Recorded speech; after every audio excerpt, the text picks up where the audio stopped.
하나님의 말씀 보도록 하겠습니다. 하나님 말씀은 우리 구약성경 신명기 5장에 있는 말씀입니다. 신명기 5장에 있는 말씀, 창세기, 출애굽기, 레위기, 민수기, 신명기 있는데 신명기 5장 27절에 있는 말씀입니다. 페이지로 270페이지 신명기 5장 27절 말씀, 하나님의 말씀입니다. 경청해 주시기를 바랍니다. 신명기 5장 27절, 당신은 가까이 나아가서 우리 하나님 여호와께서 하시는 말씀을 다 듣고 우리 하나님 여호와께서 당신에게 이르시는 것을 다 우리에게 전하소서. 우리가 듣고 행하겠나이다 하였느니라. 아멘. 좋으신 하나님의 은혜가 여러분과 여러분의 가정에 함께 하시기를 우리 주님의 이름으로 축원드립니다. 우리 옆에 계신 분 인사하면서 옆에 앉아주셔서 고맙습니다. 반갑습니다. 그래요. 자, 오늘 하나님께서 우리에게 주시는 말씀의 제목은 하나님께 가까이 하는 주의 종이라고 하는 말씀의 제목입니다. 주의 종은 주의 종인데 하나님께 가까이 하는 주의 종이라고 하는 거예요. 그러면 목사님 하나님께 가까이 하면 되는 거지 이것이 꼭 설교에 필요한 말씀입니까? 목사님이 알아서 하나님께 가까이 하면 되겠지요. 이렇게 생각할 수 있지만 그렇지 않습니다. 주의 종이 하나님께 가까이 하게 하기 위해서 내가 성도로서 어떤 모습을 가져야 될 것인가 라고 하는 것이 오늘 본문에 또 기록되어 있다, 그 말씀이 있죠. 자, 본문은 신명기 5장 27절, 이 신명기에 있는 말씀인데 신명기에 대한 전체적인 내용을 좀 살펴보면요, 이 신명기라고 하는 것이 무슨 단어라고 그랬죠? 신명기가 뭐라고 그랬죠? 신자가 무슨 신자? 거듭신자 해서 신명기 하면은 거듭신이라고 하는 겁니다. 그래서 무슨 뜻이냐면 거듭해서 명령, 즉 하나님의 말씀을 설명한다라고 하는 것이 신명기예요. 그러면 이게 무슨 뜻일까라고 하는 겁니다. 이미 출애굽기에서 이스라엘 백성이 출애굽하면서 출애굽기에서 받았던 하나님의 말씀, 그 말씀을 이스라엘에 출애굽했던 세대들이 40년 광야 생활 동안에 거의 다 죽게 됐지요. 그래서 그 다음 세대들은 하나님의 말씀에 대해서 제대로 알지 못합니다. 그런데 이 다음 세대들이 요단강을 건너가서 가나안 땅에 들어가야 되는데 가나안 땅에 들어가기 바로 전에 모세가 이 아라바 광야에서 다음 세대들, 가나안에 들어갈 사람들에게 대해서 이미 주었던 하나님의 말씀을 다시 거듭해서 설명한다라고 해서 신명기다, 그렇게 이야기하고 있다, 그 말씀이 있죠. 잠깐 신명기라고 하는 것이 지금부터 약 3,500년 전 정도 됩니다. 그래서 예수님이 2000년 전에 오시고 그 다음에 다윗이 3000년 전에 있었죠. 그 다음에 약 1500년에서 모세라고 하는 분이 계십니다. 1500에서 2000년입니다. 그래서 모세가 계시죠. 그래서 지금부터 약 3500년 전에 신명기가 모세의 손에 의해서 기록된 책이다, 그 말씀입니다. 그러면 이것이 어느 위치에서 언제 어떤 의미에서 기록했는지 잠깐 지도를 한번 보고 우리 신명기의 위치를 한번 여러분이 발견했으면 좋겠어요. 신명기는 전체 34장까지 기록된 책입니다. 그래서 1장에서 4장까지는 출애굽했던 과정을 회고하는 거고 5장에서는 십계명을 기록하고 그 다음에 6장 1절부터 보면은 그 십계명의 내용을 28장까지 설명을 해주고 있는 거예요. 그리고 29장부터 34장까지는 다음 세대들에 대한 준비 내용들을 설명하고 있습니다. 다시 말해서 신명기는 보세요. 오늘 신명기를 기록했을 때에 이 모세와 이스라엘 백성이 어디에 있었는가라고 하는 겁니다. 조금 더 지도를 확대하면 참 좋은데 저 지도밖에 제가 구할 수가 없어서 저 지도를 가지고 왔습니다. 동그라미 원형 안에 여기에서 모세가 신명기를 기록하는 거예요. 모세가 120살에 죽게 되거든요. 120살에 죽는데 임종하기 직전 약 50일 전에 마지막으로 다음 세대들이 이 가나안 땅, 여기가 요단강인데 요단강, 갈릴리에서 요단강이 있죠. 요단강에서 사해입니다. 그리고 이렇게 사해로 흘러 들어가는 거죠. 이게 이스라엘의 지도입니다. 지금 요르단 지역이고요. 그랬습니다. 뭐 에돔 족속, 모압 족속, 아모리 족속 있어요. 요르단이고 위로 올라가면 지금 시리아, 레바논 막 나오는 거고요. 이쪽으로 가면은 이제 유럽이 나오는 거예요. 유럽에 이제 위로 올라가면 터키 나오죠. 그리고 터키에서 이제 유럽, 그리스, 뭐 그러니까 로마, 그다음에 프랑스, 독일 뭐 다 이쪽에 이쪽쯤 있는 겁니다. 지금 이 지도가 이쪽에 지중해지요. 자, 이스라엘 백성이 출애굽을 합니다. 여기 애굽이 여기 있습니다. 이렇게 올라와서 40년 동안 10하루길이면 들어갈 수 있는 이 길인데 이걸 10하루길이면 갈 수 있는 길을 하나님 말씀에 불순종해서 광야에서 뱅글뱅글 돌아요. 돌아서 40년이 돼서 드디어 벳볼, 여기 벳볼 있죠? 벳볼 맞은편 아라바 광야, 여기에서 모세가 임종하기 50일 전에 이제 출애굽했던 이스라엘 백성들의 기성세대들은 다 죽고 신세대들이 이제 요단강 건너가서 이 땅에서 살아야 되는데 이 땅에서 살 때에 하나님 말씀 붙잡고 살아야 승리하는데 하나님의 말씀이라는 것이 과연 무엇인지를 죽기 50일 전에 유언처럼 이스라엘 백성들에게 설명한 책이 바로 신명기입니다. 자, 그러면 여기서 신명기 이스라엘 백성들에게 모세가 죽기 전에 설명한 책이거든요. 그런데 여기 요단강 건너가서 그래서 이스라엘 백성이 모세는 죽고 여호수아를 중심으로 이 아라바 광야에서 요단강을 건너서 여리고로 갑니다. 그래서 무너진 여리고성 나오죠. 여호수아 이제 다음에 신명기 다음에 여호수아에 보면 여리고가 나오고 그 다음에 길갈에다가 기념비를 세우고 해서 가나안 땅에 들어가는 거예요. 이게 이렇게 지금 가나안 땅입니다. 그런데 어떤 학자들은 이 가나안 땅에 대해서 이스라엘이 출애굽할 때 애굽은 죄와 사망에서 건지움 받은 하나님의 백성을 예표하는 것이고 그 다음에 출애굽해서 광야 40년들을 광야와 같은 인생길 해서 인생길 우리가 살아가고 있는 삶의 예수 믿고 우리가 살아가는 삶의 모습을 광야로 비유하고 있고 그 다음에 가나안을 천국으로 비유를 합니다. 그래서 우리 찬송가도 뭐 요단강 건너가 만나리 해가지고 이제 사람이 돌아가시면 요단강 건너면 천국이다. 그래서 요단강 여기 요단강을 건너서 이제 천국으로 가나안 땅을 비유합니다. 그러나 그것은 성경을 조금 더 깊이 연구하면 그렇게 비유할 수 있는 내용이 아니에요. 가나안은 천국으로 예표되는 것이 아니라 예수를 믿고 세례를 받고 예수를 믿은 하나님의 백성들이 이 세상에서 어떻게 살아야 될 것인가 라고 하는 것을 예표하는 것이 가나안의 삶입니다. 만약에 천국으로 비유했다고 한다면 여기에서 요단강 건너서 여리고로 해서 가나안 땅에 들어갔다고 한다면 천국에는 싸움도 없고 다툼도 없고 눈물도 없고 애통하는 것도 없고 곡하는 것도 없고 오직 주님과 함께 영생 복락을 누리는 것이 천국이잖아요. 그런데 이스라엘 백성이 출애굽해서 가나안에 딱 들어가는 순간 싸움이 없었나요? 가나안 땅에 싸움이 없었나요? 쳐서 물리쳐야 될 7 족속들이 아주 진을 치고 있었어요. 그래서 가나안에 들어가자마자 계속해서 싸웁니다. 7 족속, 헷 족속으로 비롯해서 헷 족속은 얼마나 잔인한 줄 아세요? 히휘 족속, 헷 족속 여기 나오죠? 북쪽에 있는 사람들이 원래 좀 잔인해요. 실제적으로 전쟁사 같은 데 보면은 북쪽에 있는 사람이 그 추위에 많이 이렇게 면역이 생겨서 옛날에 고구려가 백제를 이긴 것처럼 또 그렇습니다. 몽골 사람들이 전 세계를 웬만큼 통일할 만큼 북쪽에 있는 사람들이 아주 세요. 베트남도 북쪽이 이겼잖아요. 하여튼 그런 미국도 북쪽이 이긴 겁니다. 그래서 어떤 사람은 우리나라도 북쪽이 이길 것이다. 근데 그렇지 않아요. 우리나라는 하나님이 계십니다.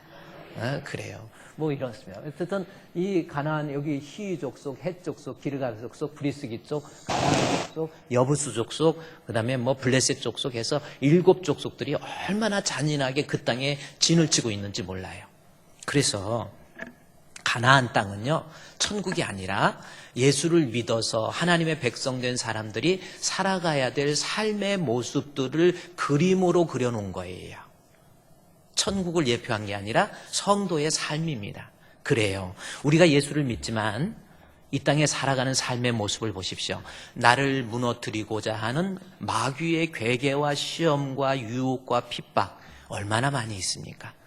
그래서 이 가나안 땅은 내 신앙, 하나님의 백성으로서 신앙을 끝까지 어떤 유혹에서도 신앙과 믿음을 끝까지 지켜서 승리해야 된다라고 하는 것을 상징적으로 설명하는 것이 바로 가나안 땅입니다. 이제 여러분의 머릿속에서 앞으로 가나안 하면은 천국으로 비유하지 마세요. 가나안은 오늘 우리들의 삶인데 내가 예수를 믿지만 내 믿음을 빼앗으려고 하는 마귀의 유혹과 시험으로부터 승리해야 된다라고 하는 것을 우리에게 설명해 주기 위한 것이 가나안의 정복사입니다. 자, 그래서 모세가 출애굽을 했잖아요. 이스라엘 백성이 출애굽해서 40년 동안 광야 생활을 했죠.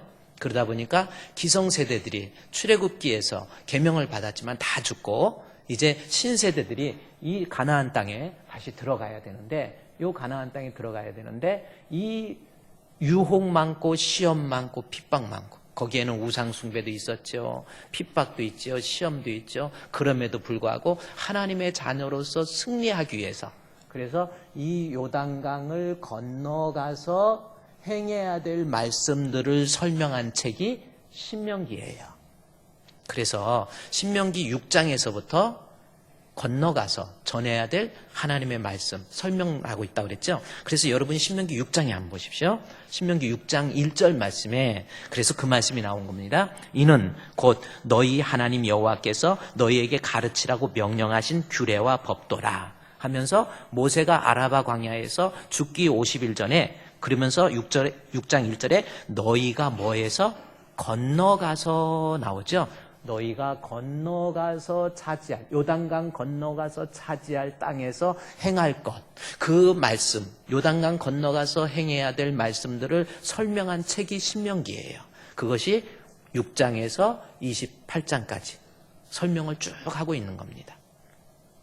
자, 그러면서 가나안 땅에 들어가서 이제 하나님의 말씀대로 우리가 순종하면서 그 말씀을 내 삶의 표준으로 삼고 그 말씀 붙잡고 살게 되면 승리하게 된다라고 하는 것을 6장에서부터 설명을 하는데 모세는 신명기 1장에서 5장까지 말씀을 통해서 중요한 것을 하나 이야기하는 거예요. 그래서 신명기 6장에서 건너가서 차지할 땅에서 행할 것이다라는 말씀을 하기 전에 먼저 말씀도 좋지만 더 중요한 것이 성도에게 하나님의 백성에게 있다라는 겁니다. 그것이 뭐냐면 오늘 본문으로 읽었던 신명기 5장 27절의 말씀이에요. 자, 신명기 5장 27절 요 말씀. 그래서 아무리 말씀이 있어도 이 험한 세상에서 내가 믿음 지키면서 신앙 안에서 승리하는 사람이 되려면 먼저 이 조건부터 있어야 된다라는 겁니다. 그래서 신명기 5장 27절을 먼저 모세가 기록한 거예요. 중보자로서의 모세의 역할. 다시 말해서 중보자로서의 모세의 역할이 없으면 아무리 말씀이 좋아도 아무리 내가 하나님 말씀대로 살아가려고 해도 시험에서 넘어지고 미혹에서 넘어지고 결국 신앙의 자리에서 승리할 수 없게 되는 것이 우리의 인생이라는 겁니다. 그래서 우리가 진짜 앞으로의 인생을 살면서 2020년도 새해에 이 시험 많은 이 세상 속에서 내가 끝까지 하나님의 자녀로서 신분을 지키고 승리하려면 반드시 이 조건이 갖춰져야 돼요. 이게 뭔 조건인가 봤더니 두 가지입니다.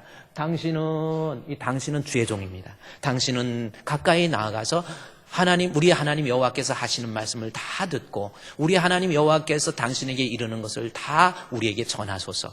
그러면 우리가 듣고 행하겠다. 요 말씀이에요. 이게 아름다운 조합을 이루게 될 때 우리 가나안 땅에 들어가서 말씀대로 붙잡고 승리할 수 있다라는 겁니다. 지금 이 자리에 계신 여러분들도요. 이 가나안과 같은 이 세상 속에서 믿음에서 이탈하고 신앙에서 이탈해서 육신 망할 때 영혼 망하는 사람이 분명히 있다라는 겁니다. 그것을 방지하기 위해서 이 세상 살면서 반드시 하나님 앞에 합당한 주의 종을 만나야 되고 나는 하나님 앞에 합당한 주의 백성이 되어야 이 조합이 잘 이루어지게 될 때 우리의 신앙을 승리로 이끌 수 있다라는 거예요. 결론적으로 여러분에게 신명기 5장 27절을 통해서 여러분 이 험한 세상에서 여러분 믿음 지키려면 혼자는 안 됩니다. 주의 종과 함께, 단 주의 종이 하나님 앞에 합당한 주의 종을 만나야 되는 거예요. 그래서 만남이 참 중요하다 그랬죠. 좋은 교회 만나서, 좋은 목사님 만나서 우리가 하나님 말씀으로 잘 양육받게 되어야 내가 결국은 가나안과 같은 그 험한 세상에서 승리할 수 있다라는 거예요. 여러분, 하나님께서 여러분에게 복을 주셔서 주의 좋은 교회, 좋은 주의 종 만날 수 있는 그러한 복을 여러분에게 내려주시기를 주의 이름으로 축원드립니다. 그렇다면 주의 종이 어떤 주의 종이 좋은 하나님 앞에 합당한 주의 종이 될 수 있을까라는 겁니다. 그러면 목사님 좋은 주의 종 되도록 목사님 노력하시면 되지 무슨 또 설교가 필요합니까? 아닙니다. 오늘 말씀을 자세히 보면 주의 종 만났을 때 주의 종으로 하여금 좋은 주의 종이 될 수 있도록 우리 성도들이 옆에서 같이 도와주지 않으면 목사님이 좋은 주의 종이 될 수가 없다라는 거죠. 그러면 하나님 앞에 합당한 주의 종은 어떤 모습을 갖춰야 될까? 신명기 5장 27절 말씀해 보면 세 가지의 조건을 가지고 있어야 하나님 앞에 주의 종이 우리 성도들을 천국으로 인도할 수 있는 아름다운 능력의 종이 될 수 있다는 겁니다. 첫 번째 말씀을 보십시오. 제가 빨간 걸로 여러분에게 표시해 두었습니다. 자, 당신은 주의 종은 어떻게 해요? 가까이 나아가야 된다라는 겁니다. 지금 우리 말로는 빠져 있는데 히브리 원문에 보면 당신은 하나님께 가까이 나아가야 된다라는 거. 요거 한 말씀이 있고요. 또 하나는 우리 하나님 여호와께서 하신 말씀을 다 들어야 된다라는 겁니다. 주의 종은 하나님 앞에 합당한 주의 종은 하나님께 가까이 나아갈 뿐만 아니라 하나님 앞에 나아가서 하나님이 하시는 말씀을 다 들어야 돼요. 아주 중요한 겁니다. 우리에게 주시는 이 하나님의 말씀을 다 들으라라고 하는 것은 말씀을 왜곡해서 해석해서 성도들로 하여금 영원 망하게 하지 말라 그 말씀이에요. 진리의 말씀을 텍스트에서 말하고자 하는 신학적 의미, 저자가 말하고자 하는 그 의도를 정확히 파악해서 말씀을 왜곡 없이 가감 없이 그대로 선포할 수 있는 목회자. 그래서 목사에게는 성경 해석학적 능력이 있어야 돼요. 그게 주님 앞에 합당한 주의 종입니다. 성경 해석학적 능력이 없으면 목사님 돼서는 안 됩니다. 사람을 죽일 수가 있어요. 이 성경 해석학적 능력이 없으니까 괜히 막 가운 입고 막 설교하면서 막 울긋불긋하게 막 십자가 붙여놓은 거의 무당처럼 그래가지고 주의 종에게 순종하세요 막 이러고 주의 종 잘못하면 저주받아요 막 이런 식으로 나오는 거예요. 목사에게 중요한 건 그게 아니라는 겁니다. 하나님 말씀을 다 들을 수 있는 그러한 하나님 말씀에 대한 해석학적 어빌리티를 가지고 있어야 돼요. 할 수 없습니다. 그 다음에 또 하나는 말씀을 다 들었잖아요. 그러면 그 말씀을 우리에게 전해주는데 더 중요한 건 이 빨간 것이 이게 더 빨간 것이어야 되는데 다 듣고 왜곡해서 듣지 말고 전하긴 전하되 다 전해야 돼요. 목사님 설교하면 이 설교를 들으면 그 사람 마음 아플 거야. 또 성도 입장에서 오늘은 교회 왔는데 목사님이 말씀으로 나를 까네? 나 들으라고 하는 거네? 당신 일렀어? 아니에요. 목사님은요 항상 하나님 말씀을 다 전해야 돼요. 이 설교 듣고 저 사람 실족할 거야 이거저거 따지면 안 됩니다. 하나님 말씀이라면 사람 눈치 보지 말고 죽음이 앞선다, 죽음이 기다린다 할지라도 주 예수께 받은 은혜의 복음을 전하는 때는 내가 생명도 조금도 귀하게 여기지 않겠다라고 하는 바울의 고백처럼 말씀 다 전해야 돼요. 여러분 어떻습니까? 앞으로 우리 주분교회 목사님도요, 여러분 눈치 보는 그런 목사로 만들지 마세요. 우리 목사님, 저 눈치 보지 마시고 마음껏 하나님 말씀이면 전해주세요. 내가 자존심이 땅에 문드러진다 할지라도 내가 세상 것 다 잃어버린다 할지라도 주의 종의 말씀을 내가 듣고 행하겠나이다. 이게 나와야 여러분의 신앙이 살 수 있고 이 험한 세상에서 믿음 지킬 수 있는 사람이 될 수 있는 겁니다. 우리 죽고 사는 문제입니다. 이 험한 세상, 이 가나안 족속들, 그 헷 족속, 기르가르 족속 얼마나 잔인합니까? 우리의 믿음을 빼앗으려고 하는 그 마귀의 유혹과 시험이 얼마나 많이 있습니까? 그 유혹과 시험 여러분 혼자는 못 이겨냅니다. 주의 종과 함께 여러분이 그 아름다운 조합을 통해서 우리의 신앙을 끝까지 지킬 수 있는 거예요. 가장 중요한 거는 죽을 때까지 믿음 지키는 겁니다. 진짜 그게 성도예요. 그래서 환난과 비박 중에도 성도는 신앙 지켰네. 이 신앙 생각할 때에 기쁨이 충만하도다. 성도의 신앙 따라서 죽도록 충성하겠네. 죽도록 충성이 뭐예요? 죽을 만큼 내가 주의 일 하겠다 이거 아닙니다. 죽을 때까지 내가 하나님에 대한 신실한 믿음을 지키는 거, 그게 성도입니다. 제가 지난 심야기도 때 설교를 내면서 그런 이야기를 했어요. 실제로 우리 교회에서 있었던 일입니다. 누구 아버님이 돌아가셨다고 그래가지고 제가 방문을 했어요. 방문을 해서 예배를 드리는 거, 잠깐 예배를 드리는데 그 돌아가신 다음에 폐가 있잖아요. 그 뭐라고 그러죠? 유폐라고 그러나요? 그 폐가 있는데 안 믿는 사람 무슨 신위 이렇게 쓰는데 우리는 교회 직분을 쓰죠. 장로 누구누구, 목사 누구누구, 안수집사 누구누구, 권사 누구누구, 또 집사 누구누구 이렇게 이름을 씁니다.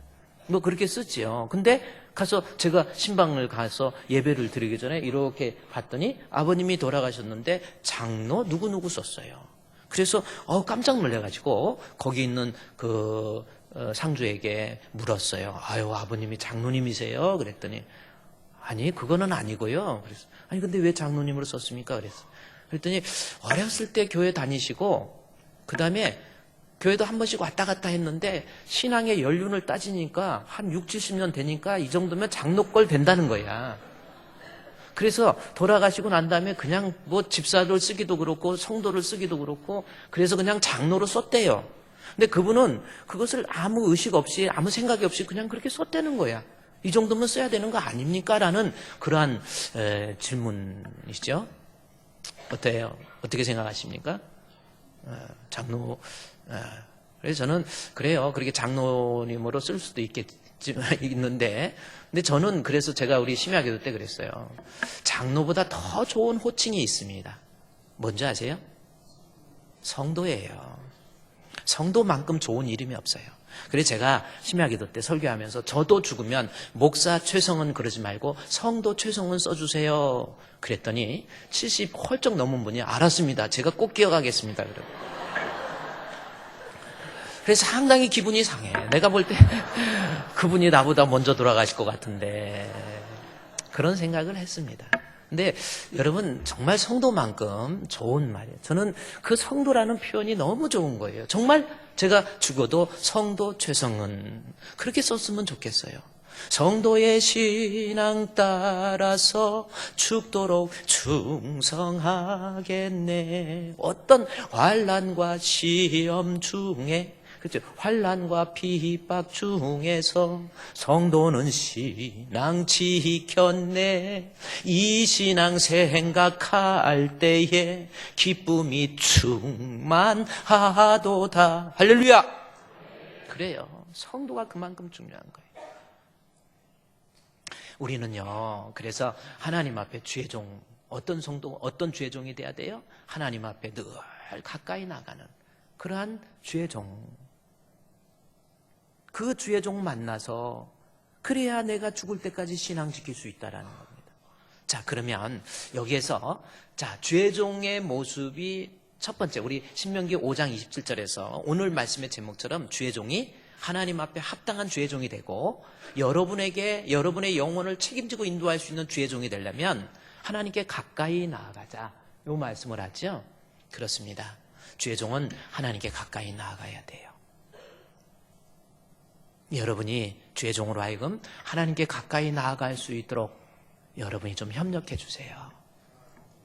우리 앞으로 그럽시다. 우리 목사님은 세속에 물들지 말고 세상과 가까이 하지 말고 하나님께 가까이 하는 것.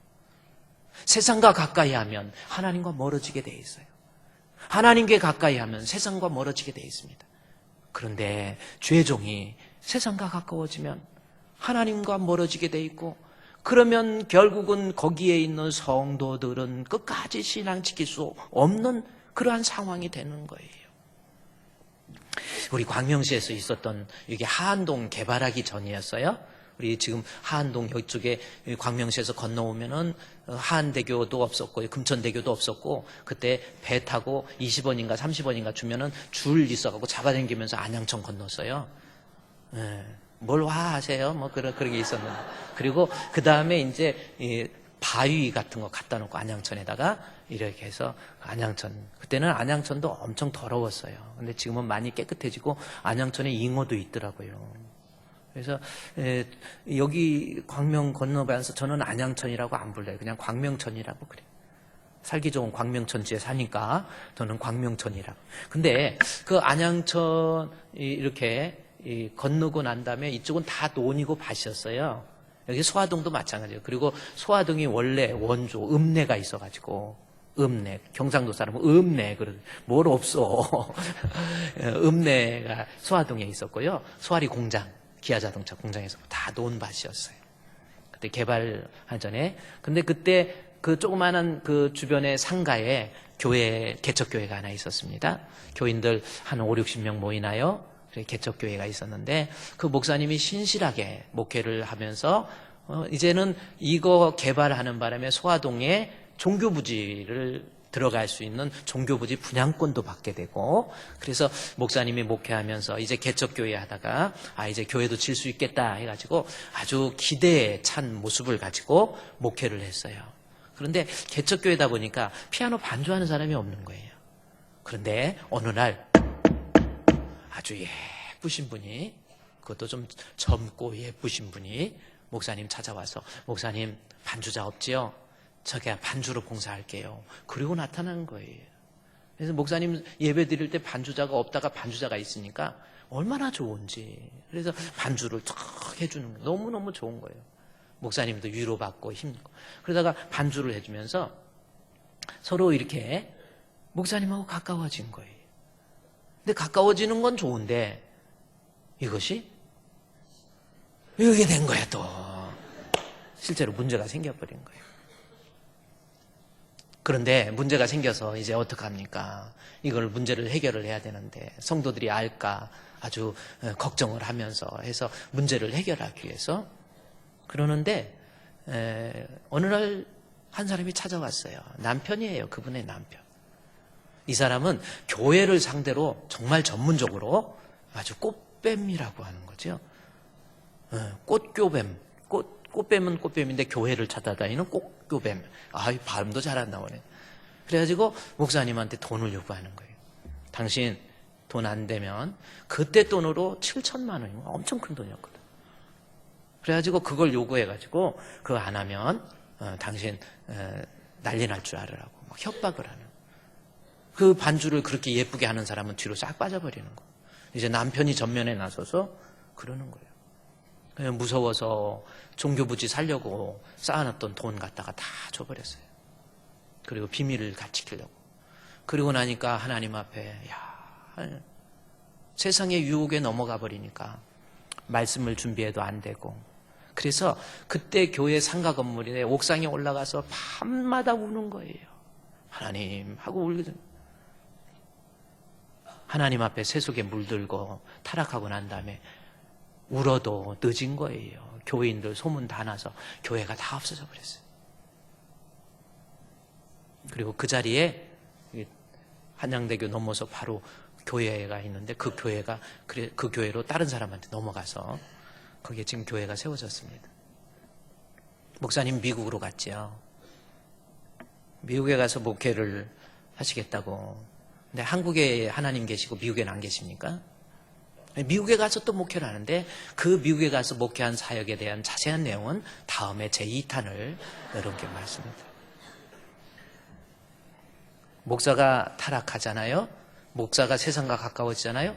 성도 죽잖아요. 다 흐트러져 버려요. 죄종한테 실족하면 돌아오기도 힘듭니다.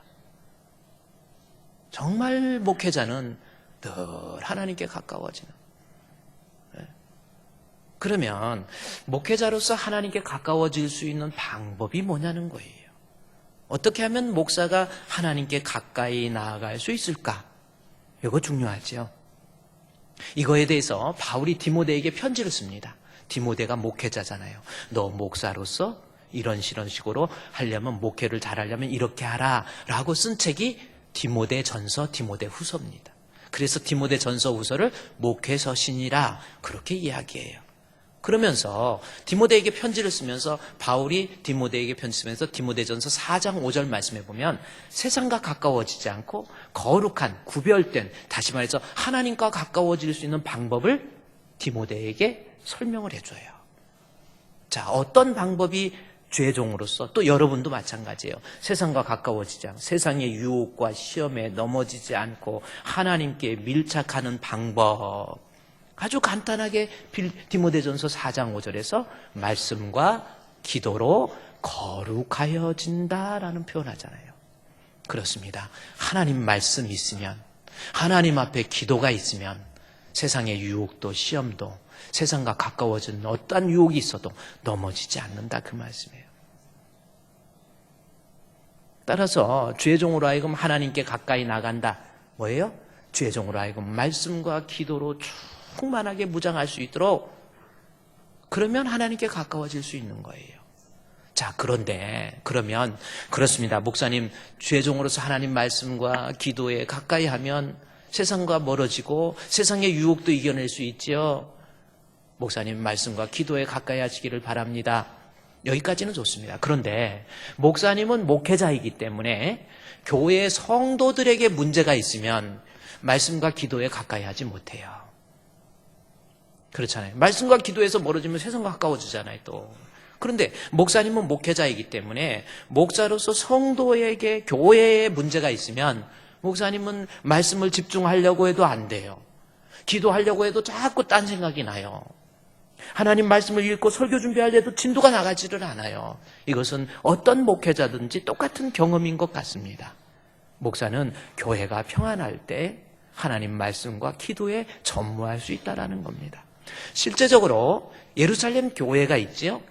이 사도행전 6장 4절 말씀에 보면 예루살렘 교회에 대해서 이 사도들이 이야기해요. 우리는, 사도들은 오로지 기도하는 일과 말씀 사역에 힘쓴다라는 말씀을 하지 않습니까?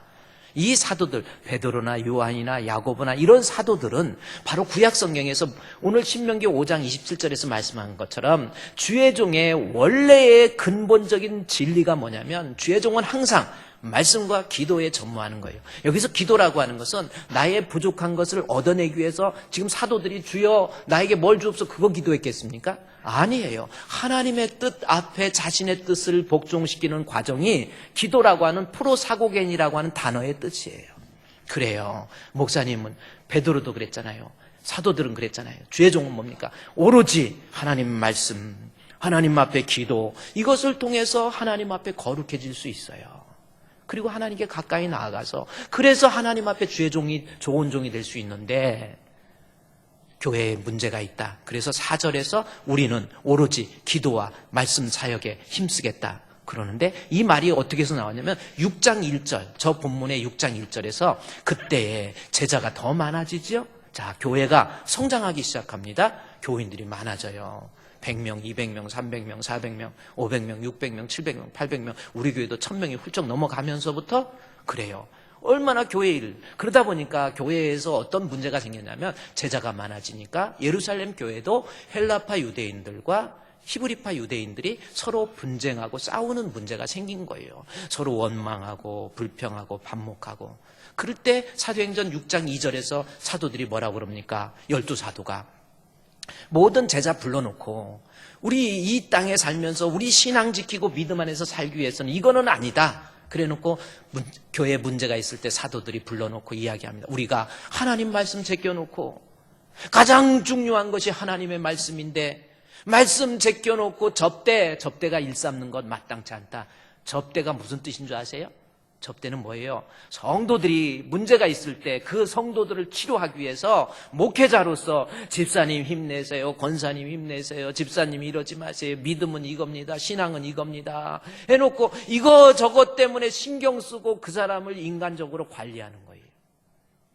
그러한 목양의 사역도 중요하지만 목회자에게 제일 중요한 것은 접대를 일삼는 것보다 목사는 하나님 말씀에 임어전할 수 있고 그 말씀을 통해서 하나님의 깊은 뜻을 발견하는 것, 이것이 제일 중요한 거라는 거예요. 그래서 사도행전에서 보면 말씀과 기도에 전무해야 되는데 교회에 문제가 생기니까 가장 본질적인 말씀과 기도 대신에 접대에 일을 하게 되잖아요. 그래서 3절 말씀에 안 되겠다 해서 형제들아 너희 가운데 성령과 지혜가 충만한 사람, 칭찬받는 사람 7을 선택하다. 우리가 그 일, 그러한 접대일, 성도들끼리의 문제, 교회의 문제는 여러분이 알아서 해결하고 목사님은 하나님께 가까이, 하나님께 밀착, 하나님과의 친밀한 관계를 통해서 하나님이 주시는 말씀을 듣고 그 말씀을 다 전하는 종이죠. 이 사도행전 6장 1절에서 4절까지 말씀을 통해서 그렇습니다. 주의 종이 언제 말씀과 기도에 전무하지 못합니까? 교회에 문제가 생길 때, 성도들에게 문제가 있을 때 목회자로서 당연히 말씀 준비 못해요. 그 말씀을 통해서 하나님의 뜻을 발견하지 못합니다. 저도 목회자로서 경험할 때 그래요. 혹시 교회에 무슨 일이 있다, 무슨 문제가 있다 그러면 당장 신경이 쓰이니까 말씀을 펴도 잘 이게 들어오지를 않는 거예요. 성경은요, 여러분 그냥 윤리책, 도덕책으로 해석하는 책이 아닙니다. 성경 해석학적 원리를 통해서 저자의 카메라 초점이 어디에 있는지 그 본문을 정확히, 그래서 그 초점을 찾아내는 것이 쉬운 게 아니에요. 엉뚱한 거 강조하면서 여러분 착하게 사세요, 선하게 사세요. 성경을 그렇게 하는 게, 기독교는 그런 것이 아닙니다. 구원의 진리란 말이에요. 말씀을 얼마나 깊이 있게 연구하고 기도해야 알아낼 수 있는 건데, 성도에게 문제가 있으면 목사는 하나님 앞에 가까이 나아갈 수 없어요. 따라서 여러분들이 앞으로 우리 목사님, 좋은 목사님 만나야 되잖아요. 좋은 목사님, 우리 목사님 다른 거 신경 쓰지 마세요. 교회 문제 신경 쓰지 마세요. 저희가 알아서 하겠습니다. 목사님 말씀과 기도에 전무하세요. 이러는 축복교회 되시기를 주의 이름으로 축원드립니다. 그러면 목사님은 어느 때 신경 쓰는지, 어느 때 마음껏 말씀과 기도에 전무할 수 있고 신경 안 쓰고 살 수 있는지 그 성경이 나와 있다라는 겁니다. 대표적인 교회가 데살로니가 교회입니다. 우리 여기서 이제 성경을 데살로니가 전서 3장으로 여러분 넘겨보세요. 자, 우리 성경 데살로니가 전서 3장이 나와 있습니다. 여기에 보면 데살로니가 전서 3장의 말씀에 보면, 자, 데살로니가 전서 3장 우리 7절, 8절 말씀에 보면, 주의 종으로서 바울이 데살로니가 교회를 생각하면서 소식을 듣고 데살로니가 교회에 엄청난 환난도 있고 시험도 있다는 소식을 들은 거예요. 그러니까 목회자로서 바울이 데살로니가 교회를 생각하다가 보니까 마음이 그쪽으로 쓰이다 보니까 어떻게 보면 말씀과 기도에 전무할 수 없었던 거예요. 그런데 디모데로부터 데살로니가 교회의 소식을 듣게 됩니다. 소식을 듣고 보니까 믿음도 소망도 사랑도 대단한 모습으로 잘 돼 있으니까 바울이 고백을 해요. 3장 7절 보십시오. 이러므로 형제들아, 우리가 모든 궁핍과 환난 가운데서 너희 믿음으로 말미암아 너희에게 뭐가 됩니까? 위로를 받게 되잖아요. 걱정했던 교회 문제가 괜찮네, 이제 마음의 위로를 받는 겁니다. 나중에 뭐라고 표현하나요? 8절에 그러므로 너희가 주 안에서 굳게 선적, 믿음 안에서 굳게 선적, 주 안에서 굳게 선적, 이제 좀 살겠어, 이제 좀 살겠어. 이게 목회자의 심정이에요. 성도가 힘들어하고 아파하고 마음 아파하고 괴로워하고 신앙에서 이탈하고 곁길로 가고 딴 길로 가고 이런 소식을 듣게 되면요, 목회자는 본능적으로 성경을 해석하기 위해서 볼펜을 들고 성경을 쓰다가도 그냥 성경을 내려놓고 자꾸 근심하게 돼. 속상해.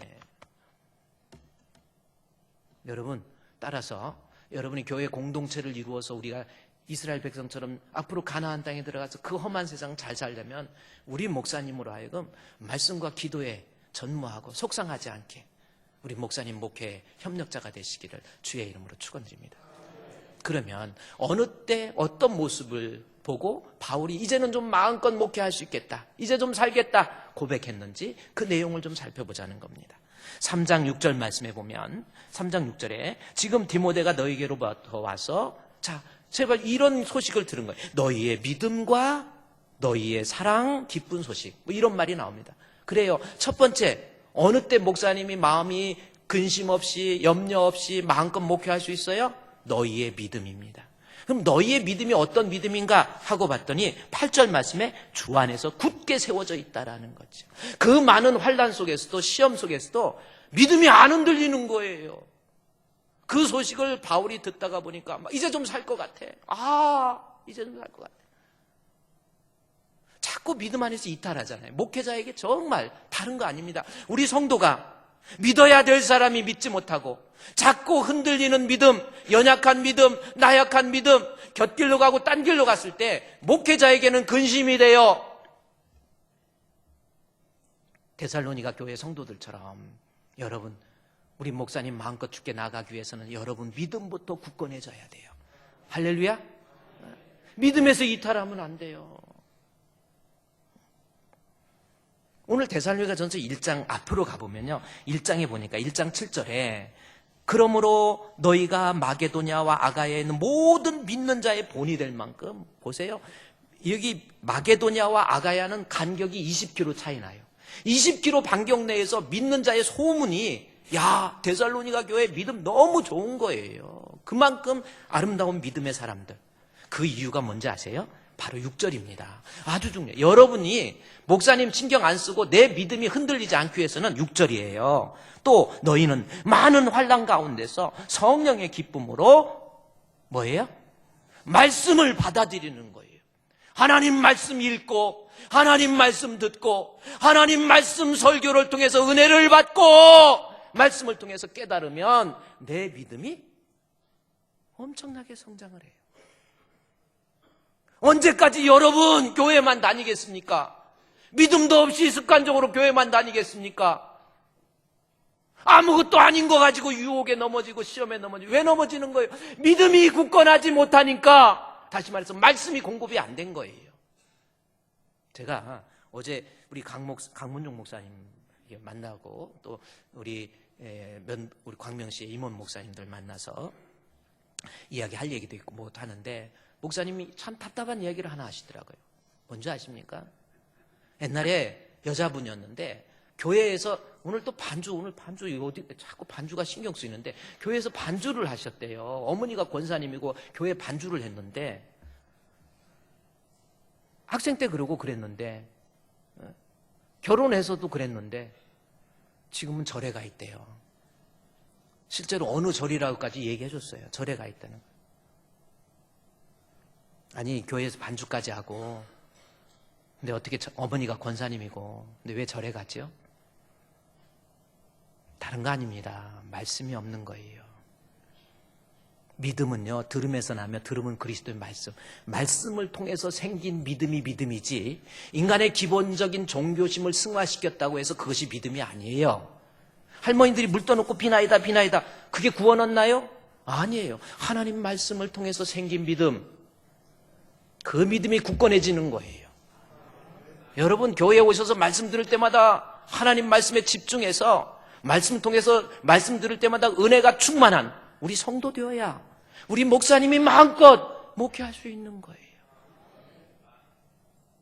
참 이 말씀의 위력이라는 것이, 제가 작년에 우리 페루라고 하는 곳 아세요? 페루?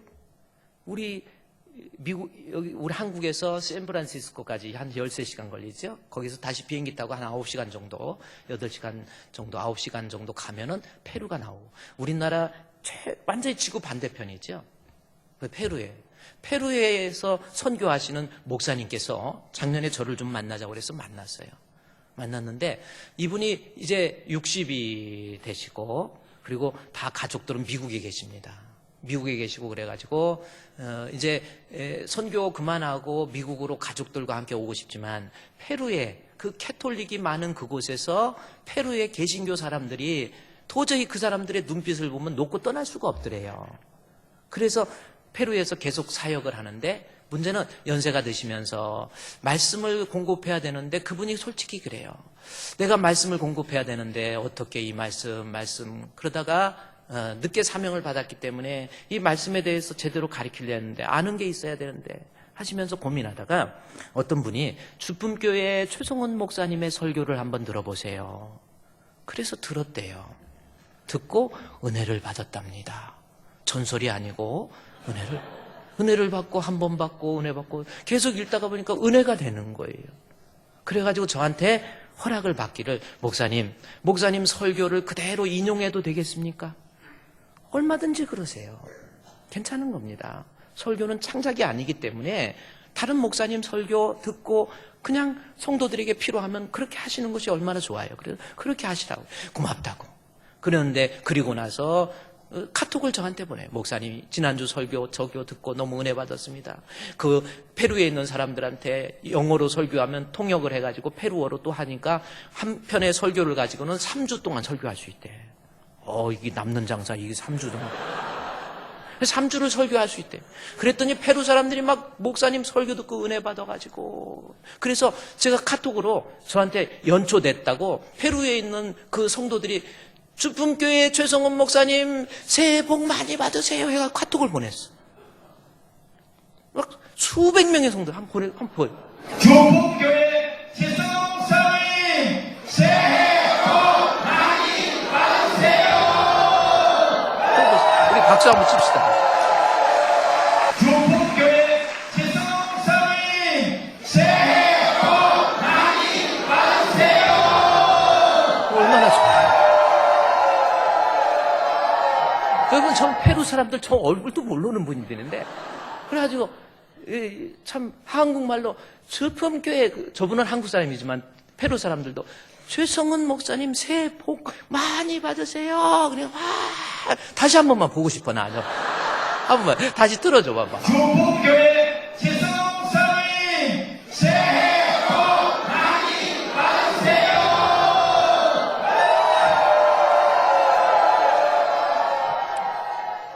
페루에서 한국인이 목회하는 교회 중에서 제일 커요. 참 여러분 하나님 말씀 있으면요 연약한 믿음이 강하게 되고 부족한 믿음은 충만하게 되고 흐릿한 믿음은 뜨겁게 되는 역사가 말씀 가운데 일어나는 거예요. 여러분 언제까지 목사님 목회에 방해가 되겠습니까? 여러분의 믿음이 좀 흔들리지 말고 어른처럼 좀 성장한 믿음, 데살로니가 교회처럼 소문난 믿음, 다른 거 아니에요. 하나님 말씀이 지속적으로 공급이 돼야 돼요. 새해에는요 말씀 많이 듣고 은혜 받고, 그래서 여러분의 신앙에 문제가 없어서 목사님 이제 좀 살겠어, 자꾸 실족하고 넘어지면 정말 목회하기 힘듭니다. 따라합시다. 목사님 알았습니다. 저 신경 쓰지 마시고 마음껏 목회하시기 바랍니다. 할렐루야. 우리도 주품교회 최성원 목사님 사랑합니다 한번 할까? 그 다음에 또 하나, 데살로니가전서 우리 3장에 요거 하나는 또 여러분이 기억을 해야 됩니다. 3장 6절 말씀에 어느 때 목회자는 마음껏 목회할 수 있는지에 대해서 3장 6절에 지금은 디모데가 너희에게로부터 와서 너희의 믿음과 그 다음에 뭐요? 사랑의 기쁜 소식을 우리에게 전했다라는 말씀을 해요. 그렇습니다. 목사는 어느 때 목회를 마음껏 할 수 있어요? 성도들끼리 싸우지 않고 다투지 않고 성도들 간에 서로 피차 간에 사랑하는 모습을 가지고 있을 때에 목사님은 목회를 마음껏 할 수 있어요. 고린도 교회 보세요. 바울파, 게바파, 아볼로파, 그리스도파 자꾸 나눠지니까 바울이 목회하면서 너무 힘들어 하잖아요. 여러분 우리 성도들끼리 여기 3장 12절 말씀에 보면은 그 말씀이 나와 있어요. 또 주께서 우리가 너희를 사랑한 것 같이 너희도 피차간에 그래요. 피차간에 그래요. 모든 사람에 대한 사랑이 더욱 많이 넘치니까 데살로니가 교회의 목회를 바울이 마음껏 할 수 있었다라는 겁니다. 여러분 지금 혹시 성도들 간에 싸우고 있지는 않습니까? 한번 생각해 보세요. 아직도 새해가 바뀌었는데 내 마음속에서 연수 같은 여자 있으면 왼수 같은 사람이 있으면 손 한번 들어. 기도할 때 눈 감으면 저 원수가 시글시글하다. 이게 문제가 많은 거예요. 하나 되지 못하는 이유가 뭔지 아세요? 아직도 내가 신앙생활 하면서도 내 마음속에 부모와 하나가 되지 못하고 형제와 하나 되지 못하고 교인들과 하나 되지 못하면서 이러는 이유가 있습니다. 뭔지 아세요? 빌립보서 4장 2절 말씀에 보면은 거기에 두 사람의 이야기가 나옵니다. 유오디아와 순두개입니다. 유오디아와 순두개가 보통 사람들이 아니에요. 많이 싸웠어요. 다투고 있습니다. 그래서 주 안에서 한 마음 같은 마음 품으라 그러죠. 그런데 유오디아와 순두개가 어떤 사람인가 하고 봤더니 3절 말씀에 보니까 참으로 나와 멍에를 같이 한 내게 구하노니 복음에 나와 함께 힘쓰던 저희언니.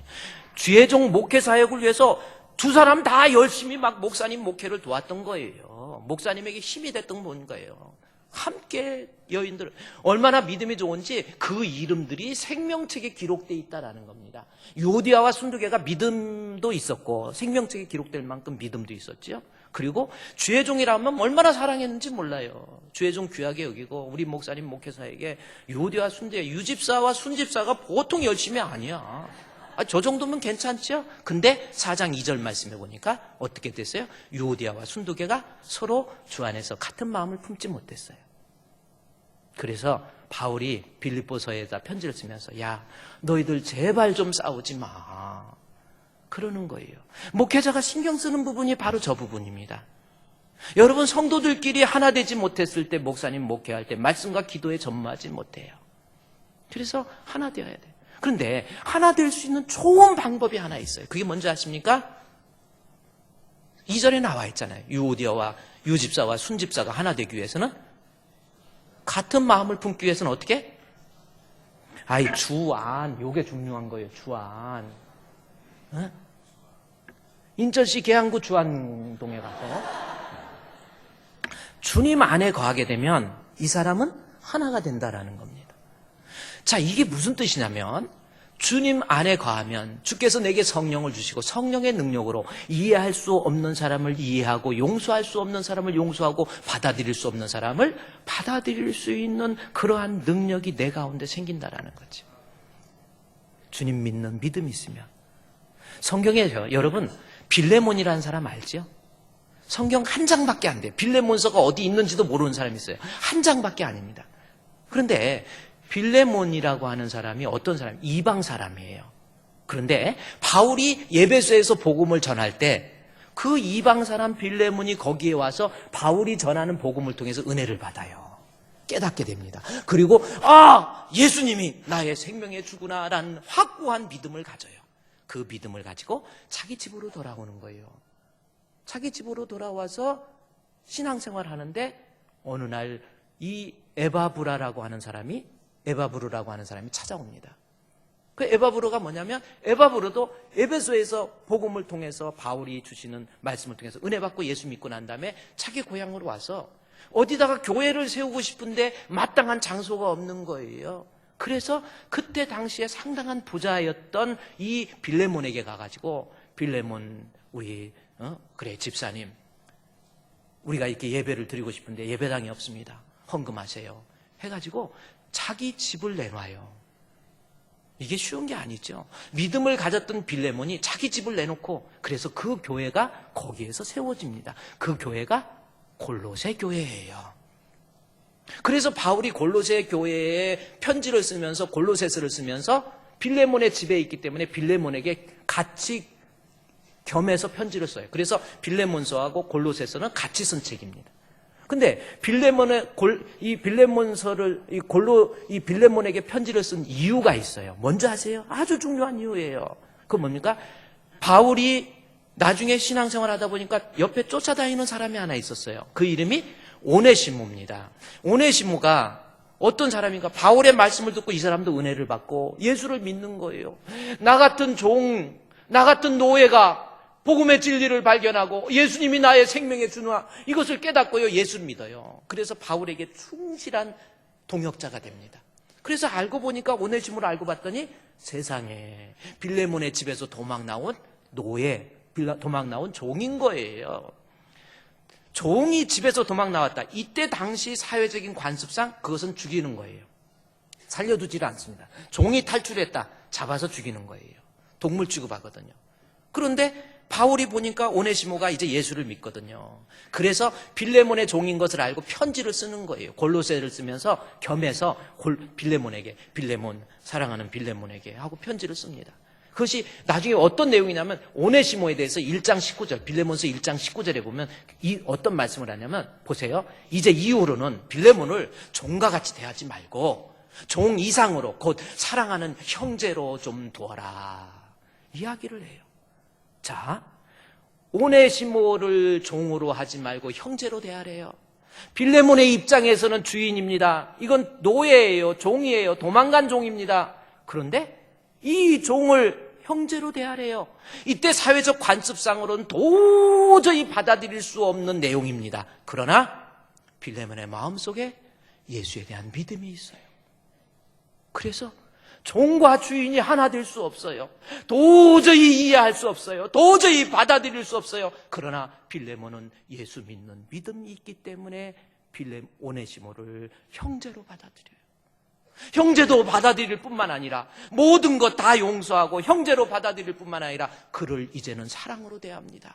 그리고 가르치고 권면하고 가르치고 권면해서 그 주변에 있는 에베소 교회에 사도로 세워요. 이게 가능합니까? 에베소 교회 감독으로 세웠단 말이에요. 아니, 빌레몬은 집사예요. 집사, 그 종을 용서할 수 없는 종을 데려다가 훈련시켜가지고 에베소 교회의 감독으로 모십니다. 이것이 그때 당시 소아시아 지역에서 엄청난 충격을 준 거예요. 아니, 어떻게 도망간 종을 그렇게 형제로 받아들이고 자기보다 높은 모습으로 모실 수 있을까? 도대체 예수가 뭐야? 도대체 주님 믿는다는 게 뭐야? 도대체 신앙이라는 것이 뭐지? 이게 빌레몬서란 말이에요. 내가 주님 안에 있을 때 용서 못할 죄인이 없고 받아들이지 못할 죄인이 없다라는 거예요. 아직도 예수 믿는다 그러면서 자기 자존심 내세우면서 나 저 사람하고 이제 말 안 할 거야. 난 저 사람 보기도 싫어. 아직 주 안에 내가 없는 거예요. 주님 안에 있으니까 받아들일 수 없는 종도 형제로 받아들이고 용서할 수 없는 사람은 용서하잖아요. 어떤 한 청년이 아버지 중학교 때 아버지가 맨날 술만 먹고 집에 들어와가지고 어머니를 때리는 거예요. 여러분, 이게 얼마나 나쁜 짓입니까? 그래서 어머니 때렸는데 진짜 막 무섭게 때리고 그러니까 이 아이 입장에서 아버지에 대한 증오의 마음, 아버지 죽여버리고 싶은 거예요. 그래서 어머니 자꾸 구박하고 때리다 어머니가 진짜 맞아 죽은 거예요. 법적으로는 그냥 죽은 걸 냈지만은 사실은 어머니가 맞아 죽은 거예요. 그것을 본 자식이 어떤 생각이 들겠습니까? 아버지, 저건 인간이 아니야. 동물이야. 내가 죽여버릴 거야. 그러한 증오 속에서 이 아이가 중학교, 고등학교를 간 거예요. 아버지 죽여버리겠다. 그런데 대학에 들어갔습니다. 대학에 들어가가지고 교회에 출입을 하면서 수련회에 참석해서 은혜 받은 거예요. 은혜 받고 나니까 용서 못할 아버지가 아니에요. 하나님 앞에 눈물 펑펑 흘리며 주여! 주여! 아버지 잘못했습니다. 내가 용서하지 못했던 거 잘못했습니다. 은혜 받고 집에 달려와가지고 그렇게 미웠던 아버지가 사랑스러워 보이는 거예요. 여지없이 술 먹고 들어와갖고 코를 골고 자고 있는 거예요. 목사님한테 안수기도 받은 거 생각하면서 아버지 머리에 손 얹고 하나님 우리 아버지 예수 믿게 해주세요. 예수 믿게 해주세요. 아버지 술 먹고 이게 뭐야 해가지고 그냥 입을 덮어버리니까 이제 발이 나오니까 발 잡고 가가지고 하나님 우리 아버지 예수 믿게 해달라. 무엇이 이렇게 만들었습니까? 나중에 이 아이가 군대 가요. 군대 가고 난 다음에 그 증오했던 아버지가 미운 게 아니라 내가 군대 가면 우리 아버지 누가 교회로 모시고 가지? 그래서 목사님한테 편지한 거예요. 목사님, 우리 아버지 이런 사정이 있는데 내가 군대 가버리면 우리 아버지 교회 안 나와요. 제발 목사님 부탁합니다. 우리 아버지 전화번호 이거 있습니다. 교인 보내서 그 사람 같이 우리 아버지 교회 모시고 갈 수 있도록 해주세요. 그 편지를 받아본 목사님이 눈물을 흘리면서 도대체 예수가 뭐야? 도대체 믿음이 뭐야? 믿음 안에서 용서 못할 것이 뭐 있냐는 거예요. 정말 주 안에 있습니까, 여러분? 한번 생각해 보세요. 제가 마지막으로 제가 참 우리 조국 대한민국을 생각할 때마다 요즘엔 정말 눈물로 기도가 나와요. 남북이 나눠진 것도 서럽고 전라도 경상도 나눠진 것도 서러운데 요즘에는 보수와 진보로 또 나눠져 가지고 서로 반목하고 비호하고 싸우고 있는 거예요. 얼마나 안타까운지. 나라를 위해서 기도해야 돼요. 그런데 더 무서운 것은 교회 안에서 예수님 믿는다고 하면서 교회 안에서도 보수와 진보가 있어요. 그런데 예수를 믿어도 보수적인 정치적 성향을 가지고 있을 수도 있고 또 진보적인 성향을 가지고 있을 수도 있습니다. 그렇지 않습니까? 그러나 보수와 진보라고 해서 그 성향은 가질 수 있지만 미워하고 싸우고 반목하고 저거는 뭐다 저거는 뭐다. 여러분 이게 왜 나옵니까? 그 사람이 믿는 예수님 틀립니까? 예수님은 만왕의 왕이시잖아요. 주님 안에서 하나 될 수 있잖아요. 진짜 그 사람이 믿는 예수님 맞습니까? 어떻게 생각하십니까? 보수와 진보의 갈등? 용서 못할 거? 내가 주 안에 있으면 용서해요. 오늘 어떻게 여기 보니까 우리 지역의 강신성 위원장님 오늘 예배 같이 참석한 것 같아요. 안성환 우리 의원이랑. 아이고 또 카메라까지 더 비춰주네. 보수와 진보의 갈등 어떻게 생각하십니까?